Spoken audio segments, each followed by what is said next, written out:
Compte tenu de la conjoncture économique mondiale, la Chine a décidé d'inonder le marché automobile israélien et une société Epitomi Médicale voit son cours boosté à la bourse vu l'invention de son médicament amaigrissant.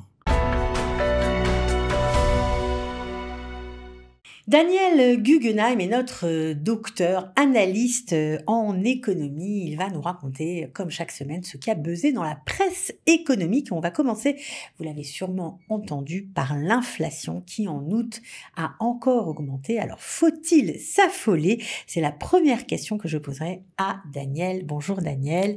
Est-ce qu'on panique ou on se calme? Bonjour. Alors, si on regardait certains titres dans la presse financière israélienne, on pourrait effectivement paniquer.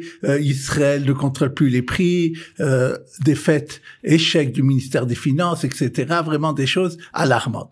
Alors, comme je fais d'habitude, on va donner les chiffres, on va voir pourquoi on est arrivé à tel chiffre, et ce qui nous permettra aussi de voir ce qui va arriver après, où va-t-on et s'il faut vraiment s'affoler. Alors, d'abord des chiffres. L'inflation au mois d'août a été de 0,9%. Sur un an, on est à 3,6%. Alors, on attendait 0,4, 0,5% et on a pratiquement le double. Donc, effectivement, il faut voir qu'est-ce qui s'est passé. Qu'est-ce qui s'est passé? Alors, d'abord, voyons, qu'est-ce qui a le plus augmenté? Et ça vous étonnera pas vous ou nos auditeurs et spectateurs, c'est les fruits et légumes qui ont augmenté frais, je parle, de 13%. Et parmi les fruits et légumes, c'est les tomates qui ont augmenté de 37%. D'accord? Donc, c'est ça qui est vraiment, c'est une des choses d'abord principales qui a fait déraper au mois d'août les chiffres. Alors, je veux dire par rapport aux tomates, deux choses je voudrais dire. D'abord, il s'agit d'une conséquence, à mon avis, d'une politique désastreuse du ministère des Finances de l'ancien gouvernement, Lieberman, et à l'époque de ce qui était dans l'agriculture, qui n'a pas réussi à dire son mot, à imposer sa politique, de faire que Israël de moins en moins produise et on va importer parce que ça rapporte moins cher. Oui, mais il faut penser qu'il y a un moment donné où il y aura des problèmes, comme on a eu maintenant pendant la guerre et autres. Et comme il y a eu maintenant des problèmes au niveau à l'intérieur de production de tomates, vu à des choses climatiques ou autres aussi à la guerre, qu'il y avait peut-être moins de gens qui ont travaillé, et aussi le sud, le nord, comme on avait parlé. Et donc, il y a eu un manque. Maintenant, d'habitude, quand il y a des périodes de manque, on prend de la Jordanie et de la Turquie. Et la Turquie pour des raisons politiques et la Jordanie pour des raisons sanitaires. On n'a pas pu prendre deux. Alors, il faut penser à ça avant, d'abord. Donc, alors, une conséquence, si on n'a pas pu, conséquence, qu'est-ce qu'on a fait? Conséquence, ce qui a été, on a pris sûrement dans le local, mais comme il y a un problème d'offre et de demande, puisque la demande était beaucoup plus importante que l'offre, ça fait augmenter les prix de 37%, puisque les tomates qui existaient seulement de local. Maintenant, le ministère de l'Agriculture, a immédiatement décidé de donner aux agriculteurs 10 millions de shekels pour qu'ils augmentent leur plantation de tomates. C'est rapide de faire des tomates, et donc on n'est plus ce problème-là. Alors c'est une chose donc ils ont bien fait de faire ça maintenant, et ça veut dire aussi que c'est quelque chose de temporaire, bien entendu. Bien sûr. La seconde chose qu'on voit qui a augmenté énormément dans l'indice, c'est les transports, 2,8%. Et parmi eux, et ça étonnera personne, c'est à cause, il y a eu des voyages à l'étranger, ce qu'on appelle les voyages à l'étranger, qui eux ont augmenté de 22%. Si on prend les voyages à l'étranger et les tomates, à eux seuls, ça fait la moitié de l'indice. C'est ça qui a fait déraper par rapport aux provisions. Alors, pour les prix des voyages à l'étranger, j'ai vu même dans la Banque Apolline qui a publié, d'après ce qu'elle voit, déjà, ça commence à descendre fortement en septembre. Il y a eu... Enfin, c'est pas sûr, parce que maintenant que les compagnies internationales, vu la petite aventure que nous avons eue au Liban, ont décidé, eh bien, de fermer leur ligne vers Israël, les tarifs vont de nouveau augmenter, c'est sûr. Alors, justement, qu'est-ce qui s'était passé en août? Tard, le ministère de l'économie, Barkat, avait convoqué chez lui les chefs de Elal et de Israël d'Arkia en leur disant, vous avez profité de la guerre, vous avez fait des prix qui sont incroyables. Ils ont reçu une belle engueulade, je dirais le mot, et ils ont immédiatement publié, pour septembre et pour maintenant, des prix très attractifs, beaucoup moins chers que ce qu'ils avaient en août, sur des destinations qui sont très prisées par les Israéliens. Donc même si pour un ou deux jours, on ne sait pas combien de temps ça va être, c'est le problème de sécurité, sécuritaire. Mais même si les autres compagnies ne font pas, déjà à l'intérieur, ils vont se calmer et ne pas faire l'augmentation qu'il y a eu en août et qui est en plus un mois où plus spécialement genre. Donc je pense pas que c'est quelque chose. Si je comprends bien, Daniel, on ne s'affole pas. Oui, voilà. L'augmentation de l'inflation, on a compris les raisons. On va voir si vous aviez raison dans les mois à venir. On espère que oui. Alors, je voudrais juste dire encore deux choses au niveau de l'inflation. Pourquoi? Parce que c'est pas quelque chose de généralisé. On voit qu'il y a des prix qui ont baissé dans l'habillement. L'inflation a baissé de 1%. Dans la communication des 0,8%, dans l'ameublement 0,4%. Donc c'est pas tous les postes de l'indice qui ont augmenté. Maintenant, ce que je veux dire aussi, c'est que à cause de ça, sans doute la Banque d'Israël, comme elle a dit, ne baissera pas ses prix, ses taux d'intérêt jusqu'à février 2025. Mais en plus, une dernière chose que je voudrais dire à ce sujet dans l'analyse. Si on remarque en Europe et aux États-Unis, l'inflation a énormément baissé. Pourquoi? Parce que les prix de l'énergie et des matières premières ont énormément baissé dans le monde. Et en Israël, à cause de ce qu'on a parlé, ça s'est pas vraiment répercuté. Mais ça veut dire que c'est dans les prochains mois, tout ce que je viens de dire, le fait qu'à mon avis, on aura des indices beaucoup moins importants. Et d'ailleurs, la prévision des économistes sur les 12 prochains mois, autour de 3%, n'a pas été changée à cause de cet indice. Bon, on verra si les économistes avaient raison. On passe maintenant à un autre pays, qui décidément fait bien parler de lui, c'est la Chine. La Chine qui va inonder le marché israélien de ses automobiles. On parle de 50 000 voitures d'ici la fin 2025. Comment ça se fait, Daniel? D'abord, depuis la fin de 2024. Oui, mais jusqu'à la fin 2025. En 2025, il y aura encore plus. C'est une prélude. Je vais immédiatement expliquer ça. D'abord, c'est une suite au premier sujet sur l'inflation, parce que ça veut dire que les voitures vont énormément, le prix des voitures, malgré peut-être une imposition plus forte, vont baisser parce qu'on va être inondé justement par les Chinois.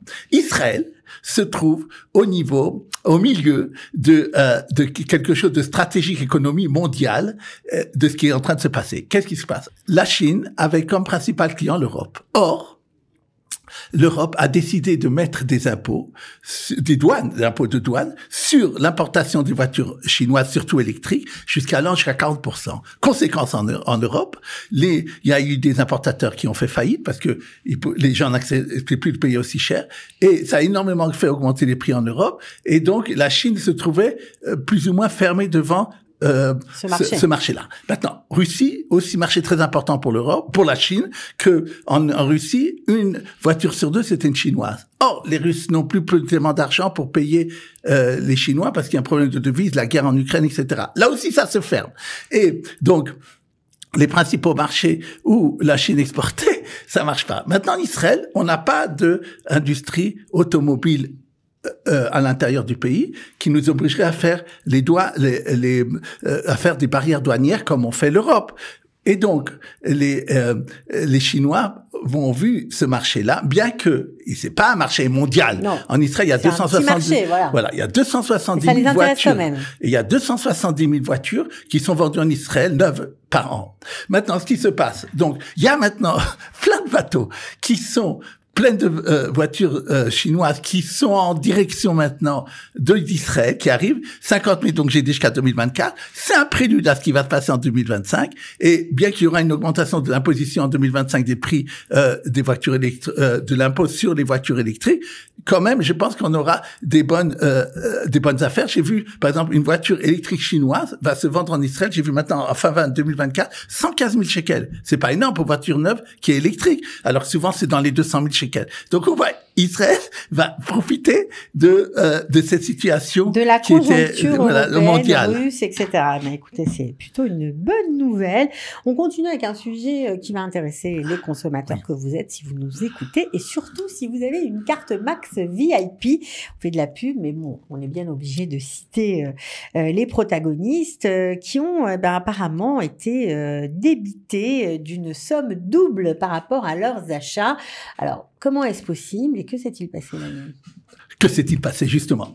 Alors, il y a quelqu'un qui est allé acheter une pizza dans un magasin et il voit qu'il a été reçu le double de ce qu'il avait acheté, devant payer son compte, il sera débité de la carte de crédit. Et alors, il s'affole et il téléphone à Max, enfin, et à la Max, on lui dit, va chez la pizza, c'est de leur faute. Donc, ils n'étaient même pas au courant qu'il y avait un problème. Mm-hmm. Il a alerté à Ynet en disant il y a un problème. Et parce que la pizza me dit que c'est pas eux. Et Ynet est allé chez Max, on a dit qu'est-ce qui s'est passé, et ils lui ont dit oui, effectivement, on a vu il s'agit de 1,5% de nos clientèles. Il faut voir que c'est 1,5%. Ça veut dire 100 000 personnes au moins, clients, qui ont eu 2 fois payé, qui débité apparemment de ce qu'ils viennent de faire, de leur transaction qu'ils venaient faire. Maintenant, alors, est-ce qu'ils vont être dédommagés? Alors justement, eux, ils prétendent, Max, qu'ils s'en sont rendus compte immédiatement après qu'on les a prévenus, et que ils n'ont pas prévenu par SMS les gens, parce que des gens ont dit qu'ils n'ont pas été prévenus, mais que eux-mêmes, immédiatement, sans que les gens s'en aperçoivent, ont recrédité de la moitié, donc de la somme qui a été prise en plus.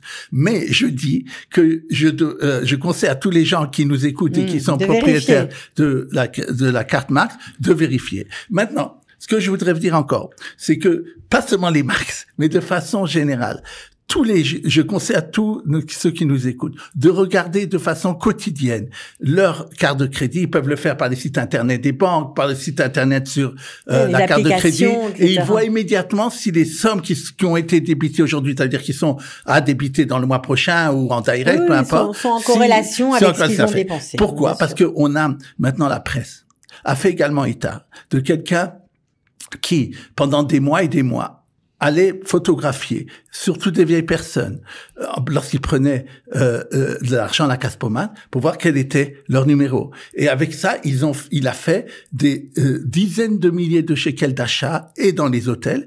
Et c'est seulement après beaucoup de temps que la police s'en est aperçue. C'est pour ça qu'on ne peut pas compter sur la police ou sur des choses comme ça, ou des autorités régulières. Il faut vérifier quotidiennement s'il y a un problème ou pas. Et si quelqu'un qui n'arrive pas, avec plaisir, de me contacter le centre des droits Qualita, et je leur dirai comment faire pour... on mettra le numéro des centres des droits juste au-dessus de la vidéo pour pouvoir contacter, Daniel Guggenheim en cas de besoin. On termine avec une bonne nouvelle, comme vous les aimez, Daniel, c'est Epitomi. Epitomi Médical, une start-up israélienne qui a vu son cours augmenter de 300% cette semaine. Alors, qu'est-ce qu'il s'est passé et qu'est-ce que fabrique Epitomi? Oui, tout à fait. Même j'ai vu jusqu'à 350%. C'est quelque chose de rare qu'une entreprise, elle est pour l'instant que côté en Israël, mais elle a eu l'autorisation de ce qu'on appelle FDA aux États-Unis pour son nouveau produit, qui est une capsule, qui permet un amaigrissement. Maintenant, il permet pas seulement un amaigrissement. Il améliore le métabolisme de la personne, lui permet, par exemple, d'améliorer son taux de sucre au cas où il aurait des problèmes de diabète, et tout ce qui concerne aussi concernant le sang, les problèmes de pression sanguine, etc. Et donc, ça a donc tout l'avantage. Et ils ont fait donc 274 essais sur des gens, c'est-à-dire 274 personnes différentes. Ça a été très concluant. C'est en plusieurs semaines, tout ce qu'ils avaient dit a été fait. Et donc, c'est pour ça qu'ils ont eu cette autorisation. Ils ont dit qu'ils ont même continué après plusieurs semaines après l'autorisation, et ça a continué à bien marcher. Alors, moi, à mon avis, c'est une société d'ailleurs qui a un bon avenir parce que elle vise sur un marché dont on estime dans le monde entier 50 milliards de dollars qu'il y a possibilité pour ce genre de produit. Donc c'est un médicament maigrissant en fait. Oui, en fait, mais oui, exactement, on peut dire oui, mais qui est un peu coupe-faim, mais qui en plus améliore le métabolisme. Voilà, c'est ça. C'est ça qui est formidable. Elle a aussi une croissance très importante de son chiffre d'affaires, et elle pense que elle arrivera à toucher 1 million de clients dans les prochains temps aux États-Unis, et donc je pense que c'est une société qu'elle donnera des bons bénéfices et des bons dividendes pour les investisseurs. Bon, merci beaucoup Daniel pour ces informations économiques. On se retrouve la semaine prochaine. Avec plaisir. Avec d'autres informations passionnantes, j'en suis sûre. Merci.